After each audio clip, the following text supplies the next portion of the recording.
What's up, Tan and J-Man Show Nation? This is Tanner Lee, one half of the Tan and J-Man Show. And on behalf of myself and my co-host, Josh the J-Man Munt, we want to thank you for listening to our podcast. While you're at it, on whatever platform you're listening on, please hit that subscribe button. And if it happens to be on Apple Podcasts, please give us a rating and review. That really helps us out. If you're interested in watching our show is recorded live every Monday from 6:30 p.m. to 7:30 p.m. Eastern Standard Time. You can catch that on the ISC Sports Network, on the free ISC Sports Network app, on the ISC Sports Network Facebook page, and their Twitter page. While you're at it, on the social media channels, please give us a like on our Facebook page. Please give us a follow on our Twitter and Instagram page at Tan and J-Man Show. And if you want to support our podcast and look great doing so, we have a merchandise store. You can go to any of our social media pages, click the link, click Tan and J-Man Show store, and you'll find whatever you're looking for. Short sleeve t-shirts, long sleeve t-shirts, coffee mugs, you name it, we got it. So thanks again for supporting the podcast. Now sit back, relax, and here comes another exciting brand new episode of the Tan and J-Man Show. Monday night. You know what that means. Another brand new episode of the Tan and J-Man Show with Tanner Lee and Josh the J-Man Munt. Episode 239, to be exact. It was a warm one this weekend, J-Man. Oh, was it ever? I was in Iowa this weekend, and it hit about 110 on the heat index meter. Not, for a big fella like me, not great. I think it's hot for everybody when it gets to 110 on the heat index meter. It doesn't matter what shape or size you are. That's pretty darn warm. Yep. But we'll bring on the warm temperatures. I'd rather it be warm than cold. Oh, 1,000%. At least when you go outside, you're not, like, hurting. Yes. You might be sweating. I haven't stopped sweating. You haven't stopped sweating? In 4 days. The snake, cup snake, whatever you want to call it, Wrigley hadn't stopped. Still hasn't stopped. Still going. Stopped. They're Still going. They slept there last night. Still going. I saw something. A guy calculated, so about 2 beers per something, and however long it was, and he said that's probably $30,000 worth of beer. I believe it. In that snake. Yeah. What is it per size of beer? Like $9? 12 at Wrigley. Yeah, it's going up. Tom Ricketts and his family are poor, so they have to raise the prices. Rocking this weekend, though, wasn't it? Rocking this weekend. So good to have 100% capacity back. Friday was as happy as I've been watching a sporting event in a long time. We're all very happy that you were happy because Yes. It makes Twitter more enjoyable for all of us. I would honestly think my negative Twitter would make it far more enjoyable for people. Entertaining. It's more entertaining. But it's very misleading. It is sometimes. I get on and think the Cubs are losing every single time. Yeah. More times than not, they're winning. You know, that's been a thing of the past. I'm more even keel this year. All right. On Twitter, anyway. Other places, no. We still got to come up with some kind of shirt design. Mm-hmm. Incorporating your Twitter or something you say on Twitter a lot, or a hashtag or something. Hashtag Fire Beckman was the one that was a good one. I popularized back in the Gonna have a cartoon face of Beckman on the front. Hashtag Fire Beckman on the back, but he's already fired, so that wouldn't do much good. Could print off the picture where it says he blocked me on Twitter and put that on a shirt. Oh, I like that. I like that a lot. I'd order myself one of those. That guy was an idiot. You'd have to get yourself a tank top. Of those. Could have that screenshot on the front of the shirt and then just a normal picture of lasagna on the back. Or a good one where a screenshot of the image of you at PNC Park. Yeah. Not looking very happy. Not looking happy. That's a good one. Watching the Cubs. Yeah, that's a good one. Could do that. Could print that one out with Beckman and then have the quote on the back. You take out 3 plays and we're right in that game. That's a good one. In a game they lost 42-3. That was the equivalent to Darryl Hazel at Purdue when they lose by like 100. Gotta watch the tape. Gotta watch the tape. Report back when I watch the tape. It's like, Darryl, trust me, we all saw from the stands. We saw the tape. We saw the tape. It wasn't pretty. We watched the tape live. And it did not look good. Coaches from the MACtion don't always work out. They don't. Very, very often do they not work out. Yeah, they very rarely work. I mean, Matt Campbell at Iowa State, huge. I mean, he's turned that from a dumpster fire into a really good program. Yep. Lance Leopold from Buffalo's at Kansas now. Let's see if he does something extraordinary at Kansas. Of course, he had Brian Kelly went from Central Michigan to Cincinnati. Yes, he's had success. Wasn't Mark D'Antonio? D'Antonio. I always get that screwed up. Yeah, he was. He was Central Michigan as well, wasn't he? Yeah, but I would say those coaches went to stepping stone jobs. Yes. Instead of right to a Power 5. Yeah. So. Going straight from MAC to Power 5 usually doesn't end well. Yeah. It seems like, but who knows? I got a birdie bogey for you today. I'm ready to rock and roll. NFL question. More in my wheelhouse than baseball, so I appreciate that. Only 4 players have tallied 800-plus receiving yards in each of the past 6 seasons. Ooh. Name those 4 players. 800-plus receiving yards past 4 seasons. In each of the past 6 6 seasons. 4 players, 4 6 players, seasons. 6 seasons, 800-plus yards. I think you have a pretty good shot at a par.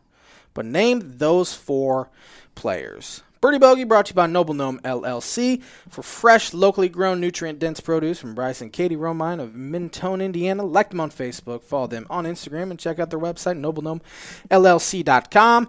They're at the Kosciuszko County Farmers and Artisans Market. Over the weekend, the market starts at 9 a.m. and it's open till 1 p.m. They had cucumbers, they had jalapeno and serrano peppers, rainbow chard, fennel, green onion, kale, lettuce heads, red cherry tomatoes, and radishes. So I'm sure they'll be there this weekend as well.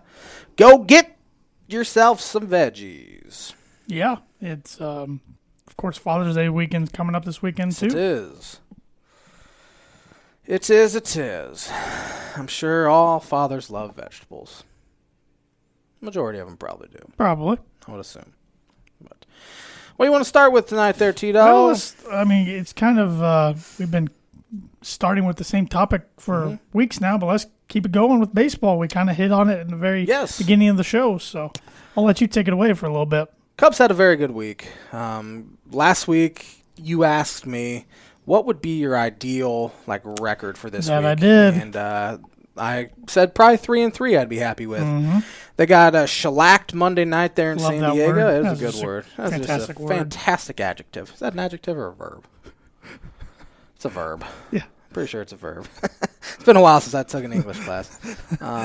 You put me on the spot. It's definitely not an adjective. Yeah, it's definitely a verb. The act of it's shellacking. An action. It's an action. Yes, it doesn't describe something. Yes. See, we're smart.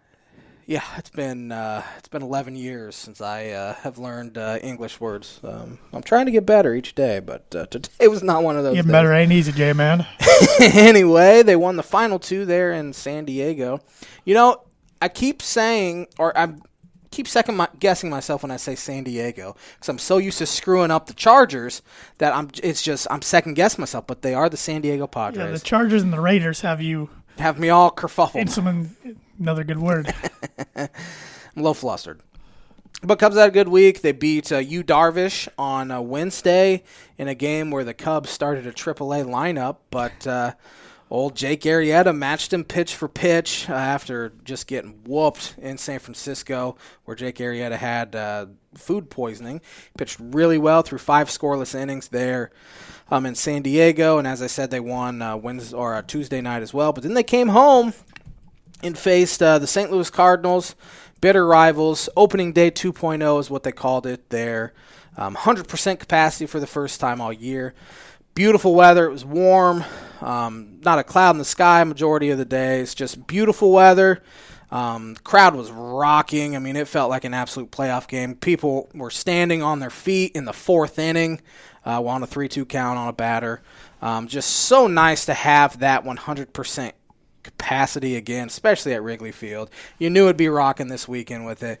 Then when the Cubs came out there and swept them, got down 5-1 in the first game against the Cardinals in the 5th inning, and then they came back and won. Anthony Rizzo had one of the best plate appearances I have ever seen a player have. He hit a home run after a 14-pitch at bat, kept fouling off pitches, and finally got a pitch that was right in his wheelhouse and hit the line drive to the right field corner to tie the game. And then ever since that hit, just felt like the Cubs had all the momentum in the world in that series. Then they ended up scoring a couple more runs to end the game, and then they won And then Saturday they got down 1-0 early, but then Kyle Hendricks really settled in, and the Cubs just chipped away, got up 7-2, and that's how they ultimately won. And then yesterday, Sunday Night Baseball, beautiful weather all weekend, as I said. Got up 2-0. Bullpen comes in, shuts the door. Zach Davies was fantastic. He's thrown had his two best outings of the season so far after really, really struggling. He has not given up an earned run in his past 2 starts. Playing great defense. Bullpen, as I said, has been absolutely fantastic. They have been the best bullpen in the National League and in the majors by a wide margin since May 1st. Since May 1st, their bullpen has a collective ERA of 1.27. Not too shabby. Which is more than a run lower than every other bullpen in the sport. I have some stats here, just shows how good their bullpen's been. We like stats. They are 31-0 when entering the 8th inning with a lead. They are 30-1 with a lead after 6 innings. Well, that's really good. And they are 29-2 with a lead after 5 innings. Bullpen has been absolutely lights out. It's like their formula is just get an early lead. Get an early lead, and it almost feels like game over. Every single pitcher in there has been fantastic this season. Craig Kimbrell's back to being his elite self. Then you have guys like Ryan Tepera and Andrew Chafin having the best years of their career. Rex Brothers has had some good moments. Keegan Thompson's had some good moments. Tommy Nance still hasn't given up a run in his career so far in 11 innings. They're pitching just ridiculously well. Craig Kimbrell's only given up 2 earned runs in 27 1/3 innings. Struck out almost 15 batters per 9 innings. He has a nasty curve working. His fastball's harder than it's been in years. He struck out Dylan Carlson for the first out in the 9th inning last night on a 99-mile-an-hour fastball. He hasn't done that in a long time. Battled in a great at-bat with Nolan Arenado and got him strikeout looking on a knuckle curveball. Yeah. He's been awesome for them. Absolute godsend. We didn't think after the first season and a half or so of him being there that he'd ever look like this again. And here he is, starting really about late August last year. It kind of turned around for him, and he's just kept it rolling. And he's looking like an elite closer again at 33 years old. Just a few minutes ago, you made the statement of if the Cubs get an early lead, it almost feels like game over.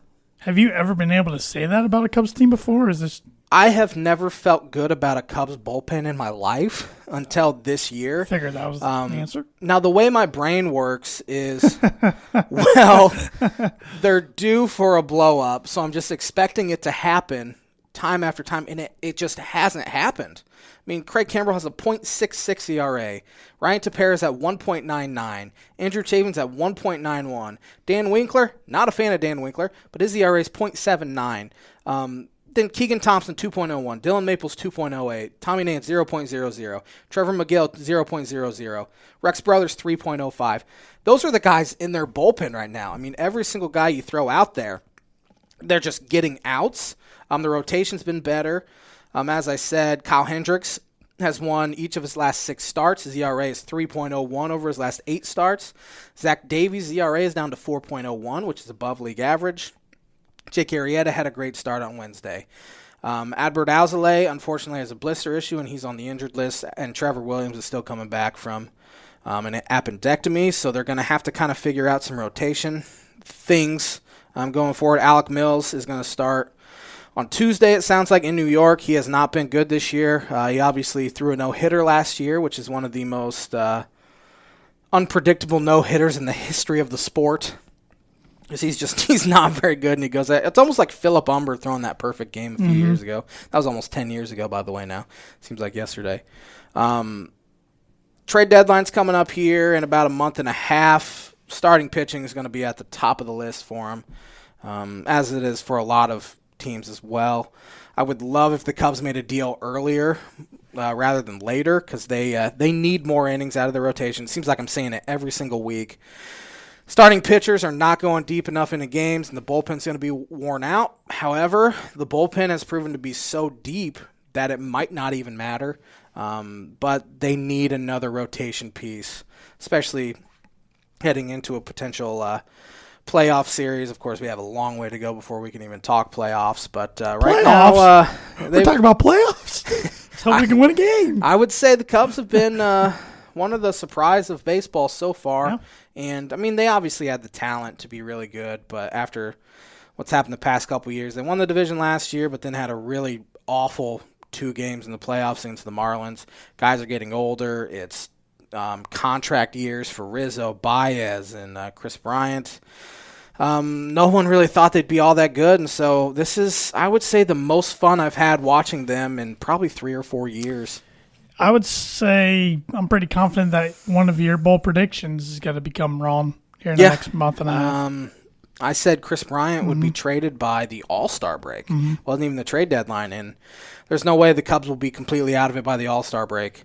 If they are, something miserable has happened, and I will be on death watch at that point. But no, I can't imagine a scenario where Chris Bryant will be traded by the All-Star break. I think he'll be the starting third baseman in the All-Star game. He is leading the early voting, which came out today for the first time. Okay, so I'm putting you on the spots. Okay. June 14th, 2021. Happy 6-month birthday to my niece, by the way. Good shout out. Andy June. There you go. Good job. Proud of you for doing that. Next year, opening day, is Chris Bryant part of the Cubs or not? I would put that at about 10%. So you're still not very confident. I don't see a scenario where he'll be back. Obviously, I want him back. The fan base wants him back. But he's going to command $300 million. He'll be 30 years old January 4th. I just can't imagine them giving him an 8-9 year deal worth $300 million or so. I don't know if he's going to get that anywhere. He might. But I just, for whatever reason, I just don't feel like there's a scenario where he's back. I think Anthony Rizzo's a free agent as well. He's too important to the franchise not to be back, and I think they'll make a deal. How old's he? He will be 32 in August. 32. Javier Baez will be 29 in December. He's having not a great year so far. He's been oft injured.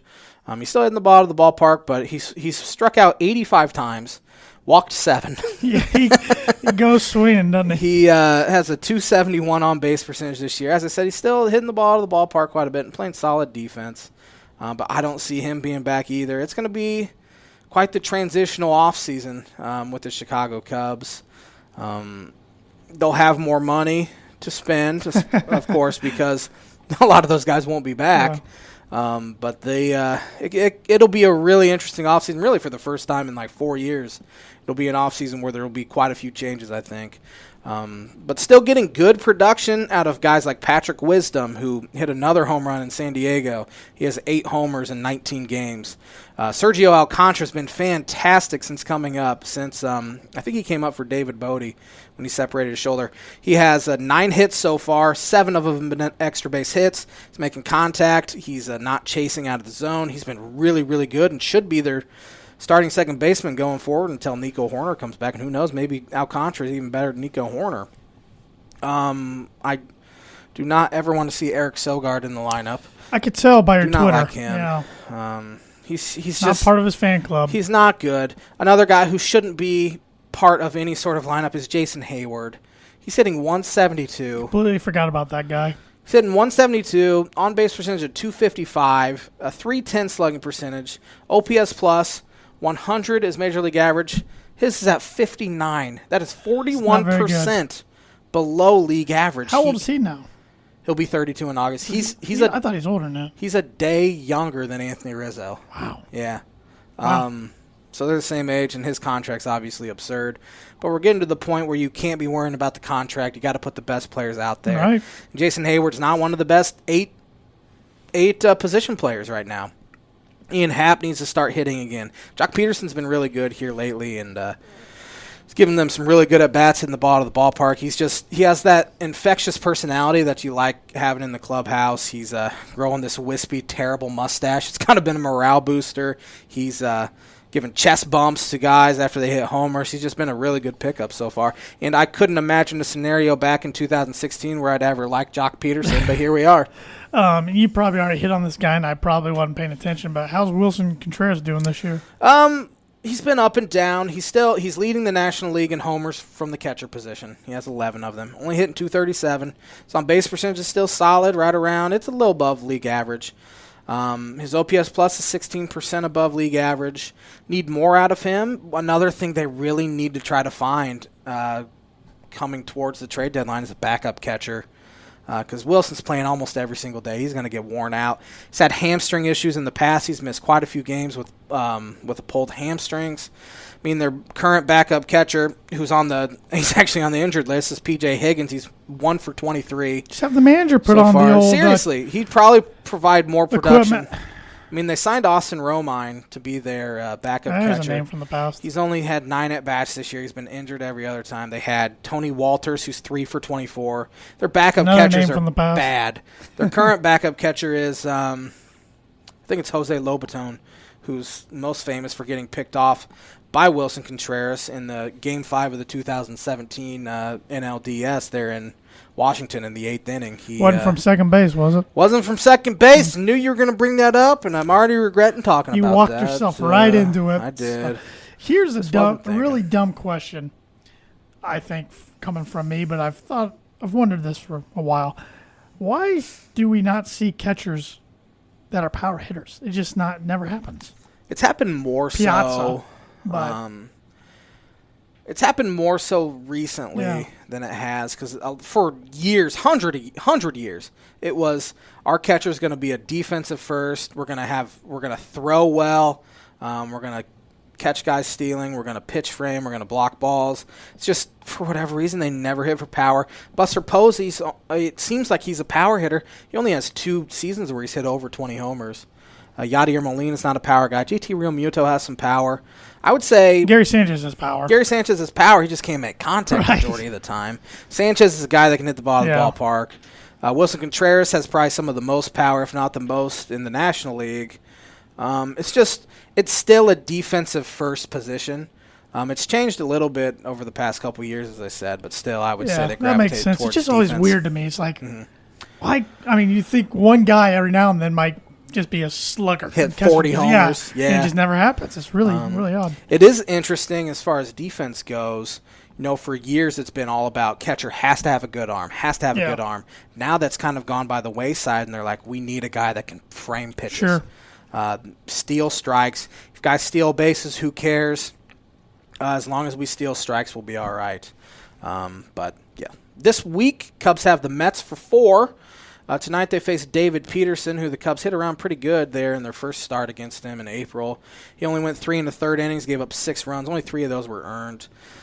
Cubs have hit really well against left-handed pitching this year. That's been kind of a bugaboo there. Past couple years. You're on fire with the words. I'm on fire with the big words. Hitting .252 against lefties, slugging over 400 or 430, OPS of 761. You look at last year, they only hit 196 against left-handed pitching, slugged just 311. The year before, they signed Nick Castellanos to try to offset their issues with left-handed pitching, and it helped a little bit, but they still weren't very good, only hitting .239 with a 428 slugging against lefties. So hopefully they can hit him around tonight. Taijuan Walker then goes tomorrow for the Mets, and Cubs really grinded out plate appearances against him. Only went 3 2/3 innings and walked 6 his first time against the Cubs. Hopefully they can do the same. Jacob deGrom had a little bit of an injury issue, but he's scheduled to pitch on Wednesday, and they still have him as a probable starter. So we'll see if he actually does pitch on Wednesday. I hope not. I hope he's okay. I just hope they push him back to next series. But that's not going to do it for my baseball talk. So I have a little bit more to talk about, but hit on a little last week. The spider tack, the sticky substances that pitchers are using that helps increase spin rates. It doesn't help guys throw faster, but it obviously gives them better grip to where they can spin it better and make it increasingly more difficult to hit, especially breaking balls. Major League Baseball is going to come down hard on these guys. Sounds like they're going to check them before the starting pitchers before each start. They're going to randomly check them 2 times during the game. And if they're caught with a sticky substance on their person, hat or glove, I've seen guys kind of rub their hat or rub their glove It's an automatic ejection, and then it's a 10-game suspension without pay. There's some other, I think they're fined some sort of amount too. But you look at some of these top guys that supposedly have been using this spider tack. Shane Bieber is one of them. His curveball spin rate was down 300 RPMs last week, or his last start, I should say, yesterday. Trevor Bauer's spin rate has been down almost 400 RPMs. He got hit around. He got whooped yesterday, gave up 6 runs. Shane Bieber, as I said, gave up 2 home runs. Jacob deGrom's been a guy that they've mentioned. I hadn't seen him mentioned that. Yeah, new one. People have been making accusations about him, but his spin rate hasn't changed at all. So that tells me he hasn't been using it. Adam Wainwright's been mentioned, and Garrett Cole has been mentioned. In fact, today, Sports Illustrated, Bubba Harkins was the guy pitchers went to and texted for Never this. trust a guy named Bubba. Never trust a guy named Bubba. Seriously. But now he's speaking out, and he has screenshots from Garrett Cole and Adam Wainwright. Garrett Cole said, I was wondering if you could help me out with this sticky situation, winky emoji. The stuff I had last year seizes up when it gets cold. Can you come up with, or do you have a mix that will play better in cold weather? Adam Wainwright said, Bubba, this is Adam Wainwright. Can I give you a call? Thanks. Very thick stuff. Hey, Bubba, a couple guys asking about some secret stuff. Anyways, can you send me a couple batches with the Angels when they come? This guy worked for the Angels. Those text messages look like one that you grab from an app that you can create text messages from. It does, but these are it doesn't have their numbers obviously, but it says from Garrett Cole's number, from Adam Wainwright's number. So Sports Illustrated had a story about it, so go check that out. I don't know if I trust Sports Illustrated. I trust it because Garrett Cole's notorious for cheating, considering his last franchise he played for. Yeah. So. Yeah, but gonna come down hard. We'll see if guys start hitting a little better here. I imagine. I mean, Trevor Bauer was a guy that said the only way guys can get this incredible spin rate is if they're using some sort of substance to help them spin it faster. And he's just ripping on him, and then he goes and does the same thing, and he wins the Cy Young with it. I think you should give back the Cy Young, personally. I don't know how you can prove it unless somebody from the Reds comes out and say, hey, he was definitely using that stuff. But, I mean, he went out and cheated because the spin rate got so much higher than it was. That's the only way he could have increased the spin rate was this spider tack substance. So hopefully it'd be interesting to see the first guy that gets caught with it. A Cubs pitcher, actually, Tommy Nance, his spin rate was down, I think, 90 RPMs in his last outing, which is concerning that he was using it. But they say it supposedly helps you add 300 to 500 RPMs on your every pitch you have. So it's pretty crazy. I'm surprised they, I mean, it took people having this huge public outcry for MLB to actually do something, but they finally are doing something. What do the division races look like right now? Milwaukee just hasn't lost because they've had a pretty easy schedule here recently, but they're tied with the Cubs atop the NL Central. The St. Louis Cardinals find themselves 6 back after being, I think they're about 8 or 9 games over 500 here just a few weeks ago. It's getting kind of a time where if they don't start winning now, what are they going to do with some of their guys? Nolan Arenado can use his opt-out after the year, and if Cardinals keep losing, he might do it. He hasn't been having that great of a year. He's been pretty solid. I don't know if he's going to be making that much money in the open market as he would as if he just keeps the contract. Their pitching's really bad, though. Their bullpen's bad. Rotation hasn't been good at all. So who knows what they're going to do. Reds, due to an easy schedule. You got to play who's on the schedule, Josh. I know. But that's the reason why they're staying in it. They're a game over 500, though. They are 5 games back of the Cubs and Brewers. The Arizona Diamondbacks have lost. They're not good. How many straight games on the road? Let's see. There's 2, 6. Let's see. 13. Oh, man. The Arizona Diamondbacks have lost 19 straight games on the road. It's got to be getting close to a record, doesn't it? 19 straight games on the road. Their road record's still better than the Colorado Rockies. The Colorado Rockies' road record, I'm pretty sure, is 4-26. They stink. 5-27, close enough. 5-27 on the road. They're 20-14 at home, so they're like a solid team at home. Good team at home, I'd even say. They are getting outscored by 95 runs on the road in just 32 games. No easy fix there. Oh, I don't know how you fix it. It's got to be some sort of luck thing. I saw Charlie Blackmon's up to 12-game hitting streak, which is the most for anybody in 2021. Really? Mm-hmm. I was surprised to read that stat, though. I would say I thought somebody would have had that many already. I would say Chuck's gone by the trade deadline. Trevor Story's having a real bad contract year. He's only hit 242 with 5 homers. They'll probably try to trade him at the deadline, I'd imagine. They don't really have many guys that are going to be worth a whole lot out there. John Gray could be a guy. Austin Gomber, who they got in there in auto trade's actually been pretty solid out of the rotation. Maybe they actually found something with him. But probably not. Giants are still winning the West. They're a game up on the Dodgers. Padres are 3 games out. Yeah, 3 good teams there. The White Sox have won, I think it's 15 of their last 20. They're hot. They're beating up on bad teams as well, but again, got to play who's on your schedule. No shame in beating bad teams. You got to beat them. There's only shame in losing to bad teams. Tampa Bay Rays are on fire. They have the best record in baseball. I think they're the best run team in sports. They are. I mean, always a low payroll. They're always winning. Crazy. Boston's 3 out. Toronto's 7.5. Yankees are 8.5. They got to get going quick. Aaron Boone's in trouble. He might be in trouble. I mean, Yankees are 4 out of the wild card spot right now. Obviously, a ton of time left. They lost 7-0 to the Phillies last night.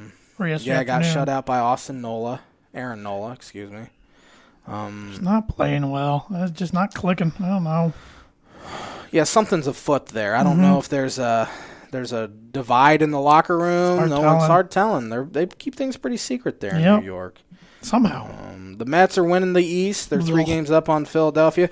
I'm waiting for the Braves to get hot, and it hasn't happened. Yeah. Way too talented to sit here 63 games into the year, be 3 games under 500, 5 games back.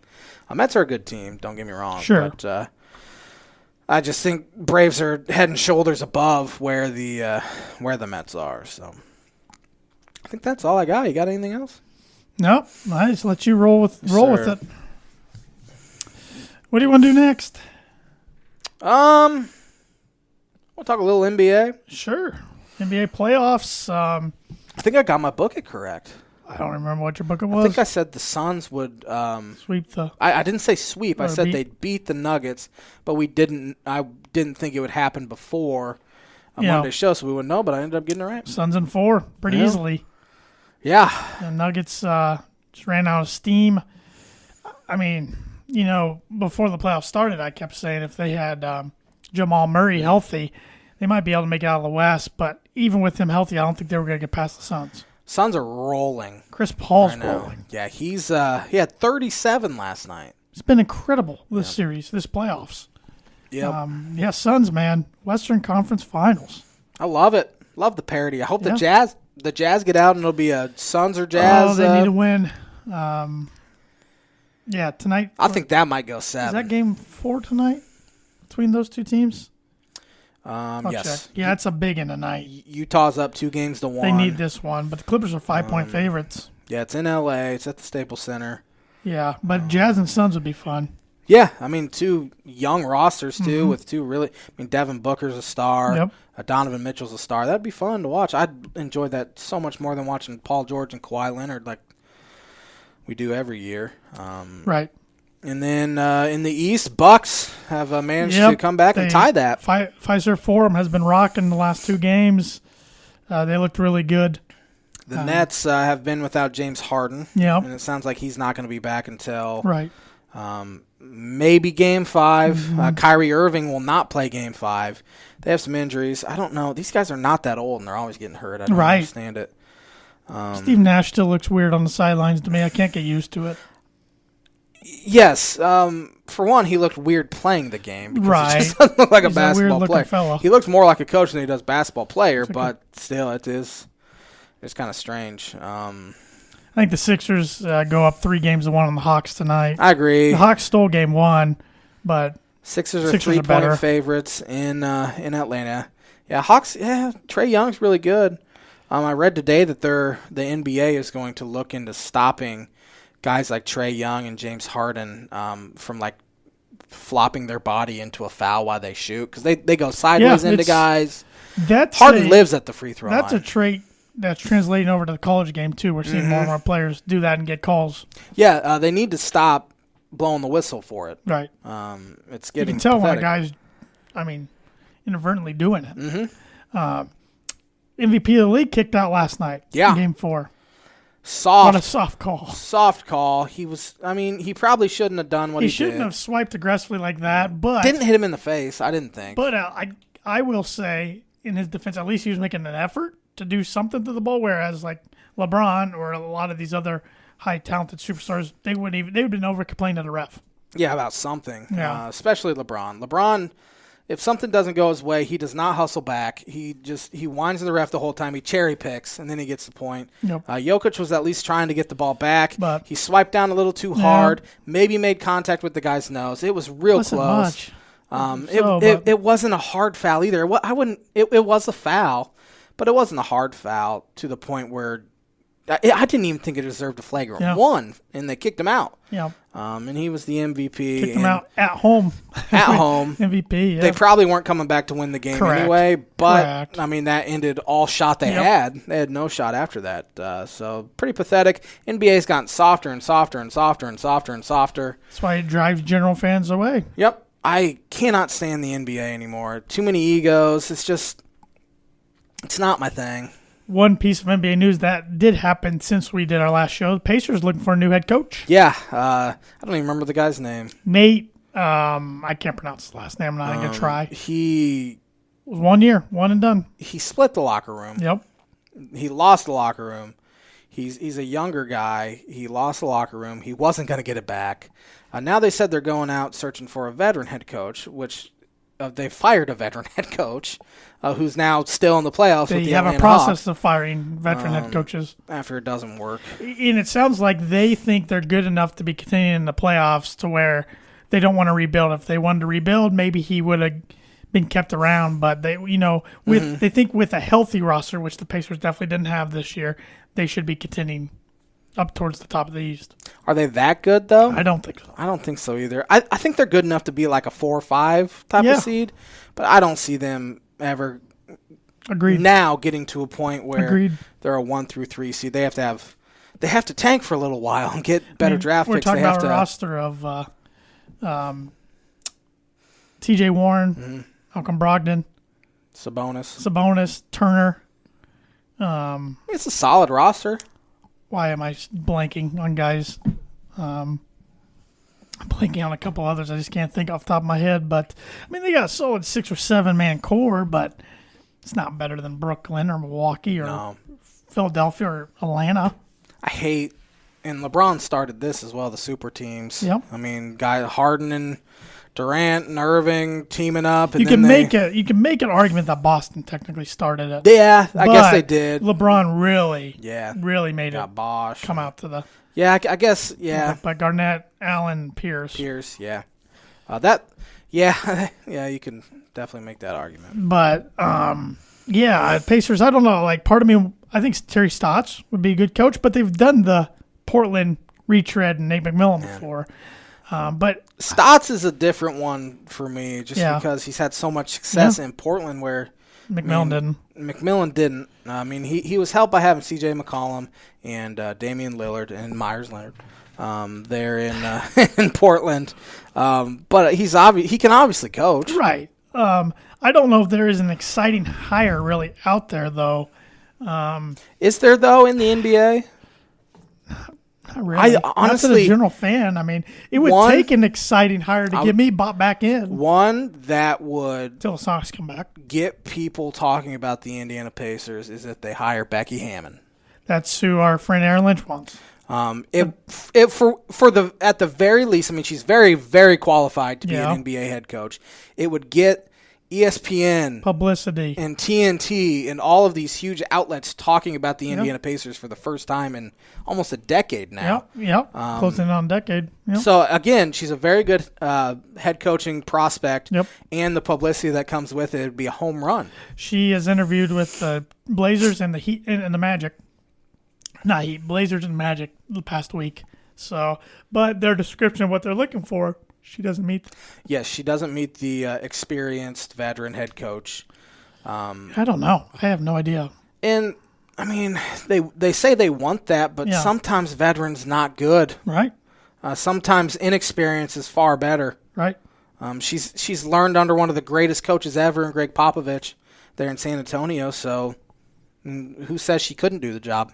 Yeah. No, it's who did I see Jason Kidd linked to? Oh, I think that's who Damian Lillard wants the Blazers to hire. Oh, Jason Kidd? Okay. I think that's where I saw his name. Where's Kidd been? Isn't he assistant somewhere right now? Isn't it L.A.? Yep, assistant for under Frank Vogel. Yeah. There in Los Angeles. Yep. Lakers. Speaking of Lakers and LeBron, see, he's now going to go back to wearing number 6. That dude loves attention. He has to stay. Yep. In the news. I saw him and Drake went to one of his son's basketball games recently. They made it all about themselves. Sure. He loves attention. Space Jam's going to be coming out soon. We can keep saying it's a money thing. That dude's made more money than anyone in this entire city we live in right now will ever make in their entire lives. Absolutely. Combined. Absolutely. And he loves the attention that comes with this sort of stuff. I mean, he was number 23 originally in Cleveland. Then he changed to 6 in Miami and wore 6 the whole time. Then went back to Cleveland, was number 23. Then went to the Lakers, was 23. Now he's going to switch back to 6. I'm surprised he's not going to try to wear 8 or 24 just to, because he's an idiot. 13, 33, 32. Yeah. Who was 13? That was Wilt, wasn't it? There's so many out there that, like, that's what, I had to pause 6. I'm like, that's not retired out there? And now 23 is open. Is Anthony Davis going to take 23? Or is he going to stay at 3? I said Anthony Davis is going to keep what 3? he's at. 3, I believe. I think he's 3. Yeah. I don't know. It's weird. I couldn't care less about jersey stuff. Yeah, I just don't like LeBron. Yeah. He made it official today on his Facebook. I picture don't of him in number 6 Laker jersey. I don't have Skip Bayless level of hatred for LeBron, but I don't like the fella very much. I don't know too many people that do. No. Nope. You want to get educated? Oh, always. All right. Well, this is the first time I'm looking these up, so it could be interesting. Let's see what we got here. A lot of French Open stuff.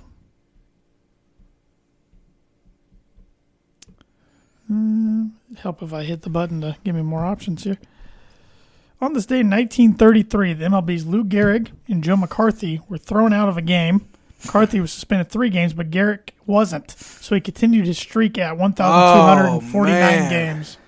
Man, did he get lucky. Well, how many had he had? 1,249. That's why he didn't get suspended, because they wanted him to keep going. I going. wonder what they did. I don't know. A lot of cricket. I know that's your sport, but who won the 1952 U.S. Open for men's golf? Sam Snead. This guy I never heard of. Julius Boros. Man, it was my second guess. Won over Ed Oliver. It was the first of 3 majors. I had never heard of this guy. Won before. Who won the 1958 U.S. Open? Sam Snead. Tommy Bolt. Oh, so won close. his only major championship 4 strokes ahead of 22-year-old South African Gary Player. Gary Player was playing back in the 50s? He's 22 years old in 1958. He has to be pretty. Man, he's 80-something? And he still does, like, stupid fitness milestones every day. Yeah.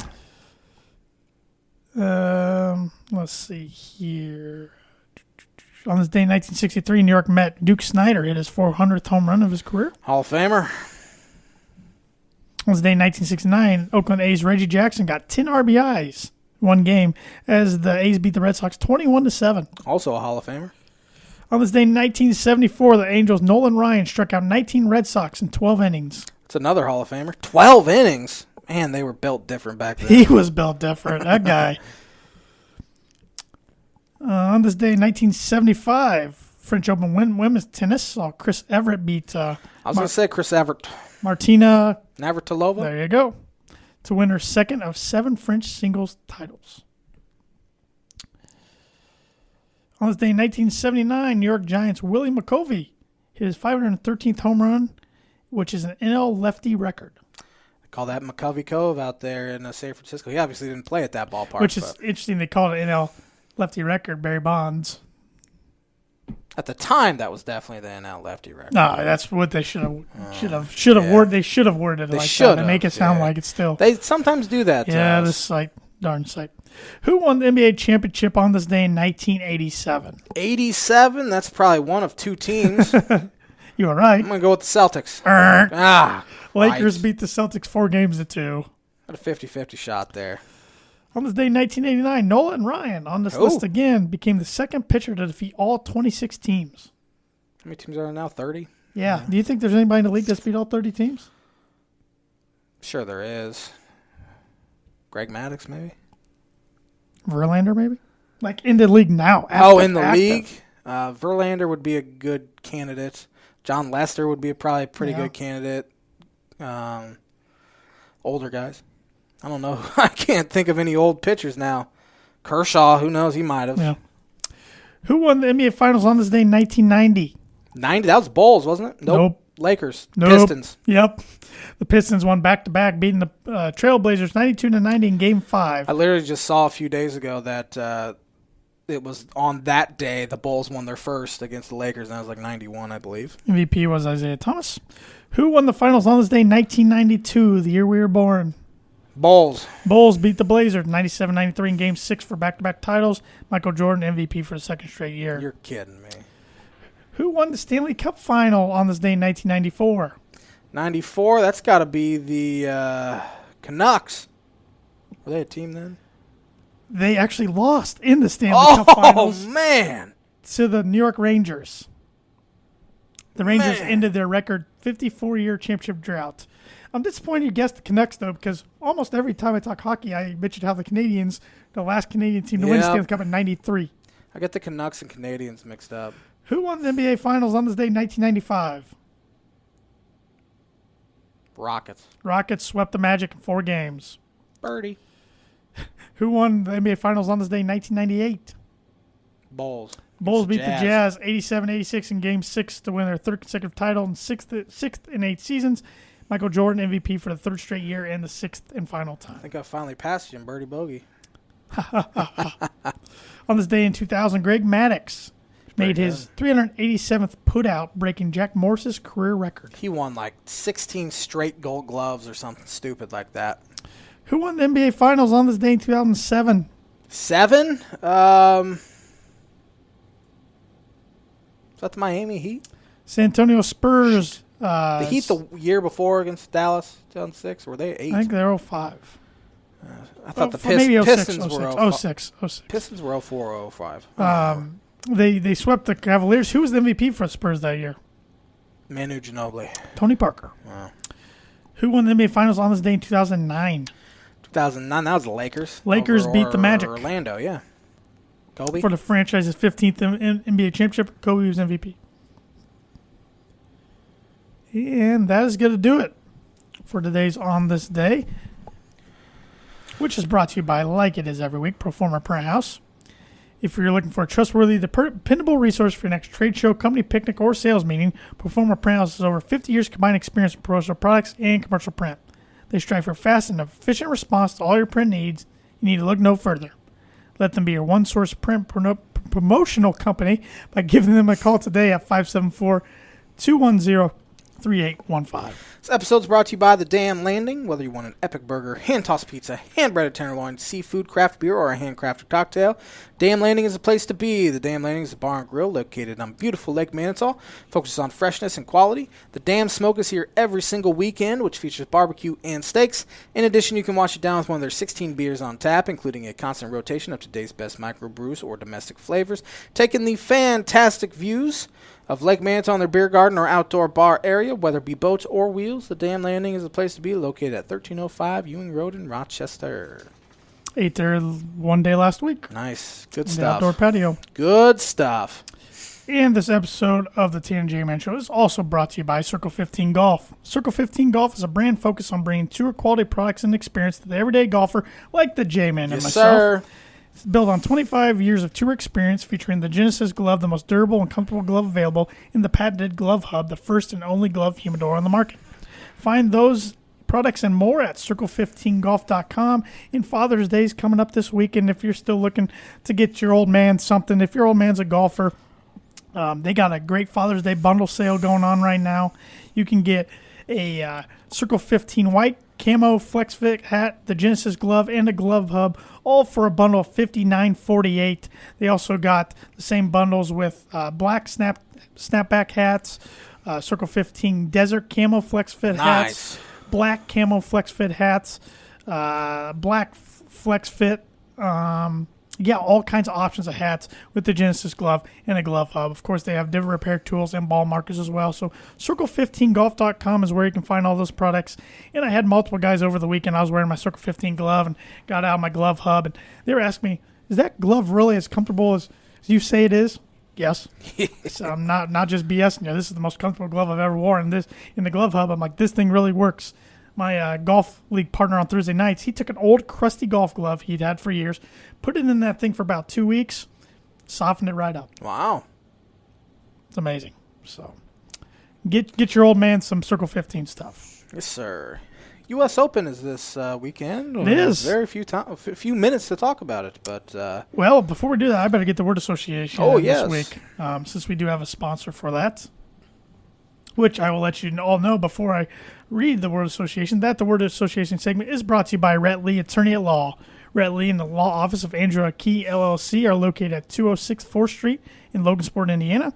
Rhett provides legal services to the people of North Central Indiana and practices criminal defense, family law, and personal injury. If you need a lawyer who cares about your results and will fight for you, give him a call today to schedule a free consultation at 574-722-2221. Got some presidents for me today? I do not have any presidents for you. But the College World Series is going on right now, nice. We're getting there. So I looked up the last, I don't know how many College World Series champion schools. I'm going to name the school. You give me the first thing that comes to your mind. I don't care if it's basketball related, football related, school related, baseball related, whatever. Vanderbilt. Dansby Swanson. Thought Jay Cutler was going to be that, but all right. Oregon State. Darwin Barney. You're throwing out some baseball ones. This is impressive. I didn't think this was the route we're going, but I like it. Florida. Tim Tebow. I knew that was coming. He's going to look at the jersey. Coastal Carolina. Tommy LaStella. Oh, good pull. Virginia. Who's? UCLA. Garrett Cole, Trevor Bauer. Arizona. Sean Miller, scumbagginess. South Carolina. Jackie Bradley Jr. LSU. The cheater for the Astros. What was his name? Third base. Bregman. Alex Bregman. Fresno State. Paul George. Texas. Christopher Hyatt. Cal State Fullerton. Oh, man. Yeah, they haven't been good in a while. Or, I mean, they've been good, but they haven't been. Actually, I think they went to the College World Series a few years ago. That's all I got. I don't have nothing else. Titans, that's their nickname. Yeah. Rice. Oh, man. Purdue missing that last second field goal. Blocked in Rice. Sitting in wing center watching on CBS Sports Network. Oh, man. Miami, Florida. Yonder Alonso. University of Southern California. USC. Reggie Bush. Oklahoma. Archie Bradley. He didn't even play there. Pepperdine. Beautiful campus. Malibu. Georgia. Georgia. Kirby Smart. Wichita State. Greg Marshall. Stanford. Nico Horner. The Ohio State. Evan Turner. That was a good list. Yeah. I like that a lot. Notre Dame, if they win today, they will be in the College World Series. Who are they playing? I don't know. Go whoever they're playing. I saw they were up 1-0 earlier. Yeah, it's a best of three, and I think they're 1-1. Arkansas, the number one seed, got put out last night, shockingly. Yeah, Nebraska beat them the first time, right? First game? Game the first time? I thought you told me that. In the regional they did, but in the super regional they didn't. Notre Dame's playing Mississippi State. Let's go Bulldogs! Bottom one. On ESPN, too, if you want to watch it. U.S. Open, like you said, golf's third major this year out of 4. It's always on Father's Day, or the week of Torrey Father's Pines. Day. Where's Torrey Pines at?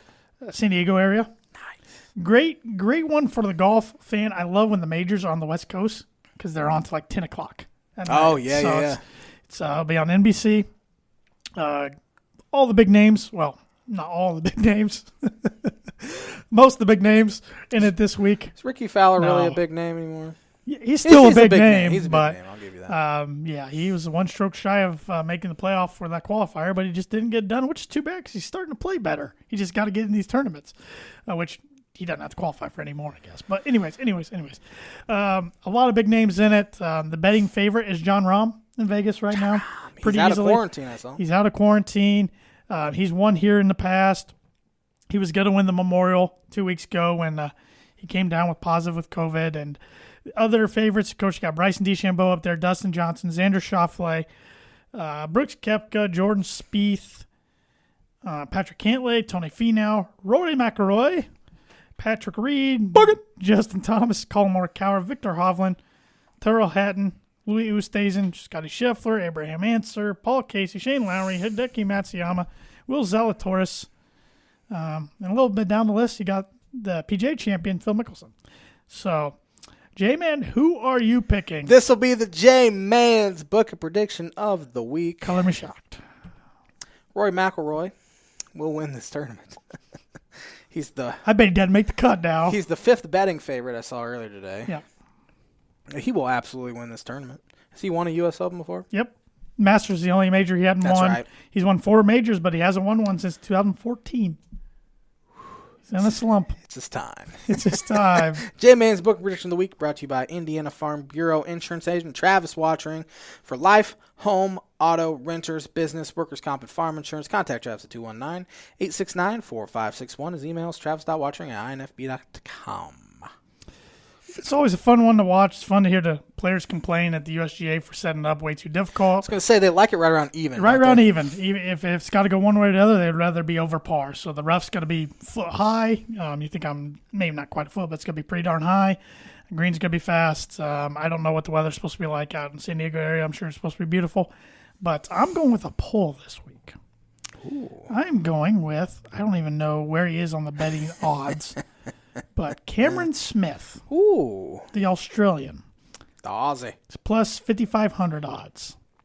I just have a weird feeling about him. I was also looking hard at Patrick Reed.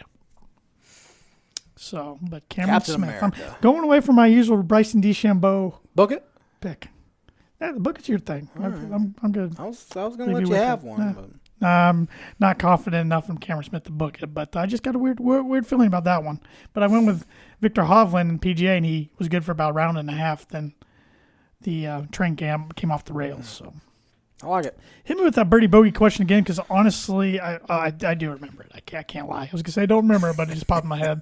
I just haven't thought about it. Only 4 players have tallied 800 plus receiving yards in each of the last 6 seasons. Who are these 4? Each of the last 6 seasons. Yep. 4 players have tallied how many yards? 800? 800 yards in each of the past 6 seasons. Julio Jones? No. Oh, God. Oh, great. Awesome. Oh, I literally am having trouble thinking of a wide receiver in my head. Yeah, that happens. Yeah, I'm just panicking now. I'm in panic Put on mode. the spot. What's his name? Michael Thomas? No. Remember, he was on your fantasy team and he barely played this past year. I forgot. I put this past year out of my memory. You've already gotten a bogey. Yeah, just give me. Yeah, we're tied now. I'm embarrassed. I'm frustrated. So one of the guys has a 1,000-yard season each year of his career, and that's Mike Evans. Didn't even come close to my mind. DeAndre Hopkins. Yeah, that makes sense. Travis Kelce. I wasn't thinking tight ends at all. And one guy that I thought there was no way you were going to get, and that's Jarvis Landry. Juice. That was not one of your better efforts. I literally blanked. Like, I'm thinking of teams. I'm looking over here, looking at helmets and having trouble coming up with wide receivers. I mean, I was thinking of the Saints, Michael Thomas. Marquise Colston came to my mind. That's where my mind is right now. Oh, he hasn't played in years, I know. man. That is just choking on the spot. Like, we're tied. I was like 4 strokes back of you at one point. Now we're tied. Long ways to go, but that was an embarrassing effort by me. I'm embarrassed. I have secondhand embarrassment for you. That was awful. That was the worst of the worst. That was just deer in the headlights. Classic. I can't think who catches the ball for any team. I need to think about it during the show. I did not think about it until right then, and it's too quick for me. It's pretty bad there. Why don't you wrap us up? Tell everybody where they can listen, where they can watch, where they can buy merch. Thanks for watching the Tan and J-Man Show live on the ISC Sports Network. You can watch us on all your favorite podcasts. Listen to us on all your favorite podcast platforms. Go to tanandjmanstore.com. Tan and J-Man Show. tanandjmanshowstore.com. This is why I don't read this stuff, because I screw it up.